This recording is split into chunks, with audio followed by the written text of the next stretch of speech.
Doctor BR Ambedkar Konaseema జిల్లా దక్షిణ కాశీ ద్రాక్షారామ శైవ క్షేత్రము నందు ఈ నెల 8వ తేదీ నుంచి 14వ తేదీ వరకు శ్రీ శ్రీ మాణిక్యాంబ సమేత శ్రీ భీమేశ్వర స్వామివారి దివ్య కళ్యాణ మహోత్సవాలు అంగరంగ వైభవంగా జరిగాయి. ఈ కళ్యాణోత్సవాలను తిలకించేందుకు రాష్ట్ర నలుమూలల నుంచి విచ్చేసిన వేలాది మంది భక్తజనానికి ఎలాంటి అసౌకర్యం కలుగకుండా దేవస్థానం సహాయ కమిషనర్ మరియు కార్యనిర్వహణాధికారిణి అల్లు వెంకట దుర్గాభవాని ఏర్పాట్లను స్వయంగా పర్యవేక్షించారు. శ్రీ భీమనాథుని కళ్యాణ వేడుకలలో భాగంగా శుక్రవారం స్వామివారికి, అమ్మవారికి శ్రీ పుష్పోత్సవాన్ని అత్యంత వైభవంగా నిర్వహించారు. స్వామివారి పుష్పోత్సవ వేడుకలను వీక్షించేందుకు రాష్ట్ర వ్యాప్తంగా వివిధ జిల్లాల నుంచి, ద్రాక్షారామం పుణ్యక్షేత్ర పరిసర ప్రాంతాల నుంచి అసంఖ్యాకంగా భక్తజనం పోటెత్తారు.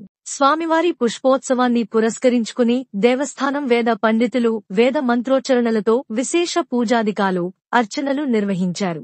ఈ సందర్భంగా ఆలయ ప్రాంగణమంతా శివనామ స్మరణతో మారుమోగింది. శ్రీ స్వామివారి, అమ్మవార్ల దర్శనార్థం విచ్చేసిన వేలాది మంది భక్తులకు శుక్రవారం సాయంత్రం ద్రాక్షారామ అన్నయ్యపేట వాస్తవ్యులు తాడాల బుజ్జి ఆధ్వర్యంలో అల్పాహారం, తాగునీరు ఏర్పాటు చేయడం జరిగింది. ఈ సందర్భంగా తాడాల బుజ్జి మాట్లాడుతూ గత 6 సంవత్సరాలుగా భీమేశ్వర స్వామి ఆలయంలో పుష్ప ఉత్సవానికి విచ్చేసిన భక్తులందరికీ అల్పాహారం ఏర్పాటు చేస్తున్నట్లు తెలిపారు. ఈసారి 6,000 మంది భక్తులకు అల్పాహారం ఏర్పాటు చేసినట్లు నిర్వాహకులు వెల్లడించారు. ఈ కార్యక్రమంలో నామా వెంకన్న బాబు, చోడిశెట్టి శివాజీ, ముప్పనపల్లి గణేష్, మల్లిపూడి బుజ్జి, స్టూడియో నాని, నేదునూరి నారాయణ, కుంపట్ల బాలు, నల్లా బుచ్చిరాజు, కర్రా తాతీలు తదితరులు పాల్గొన్నారు.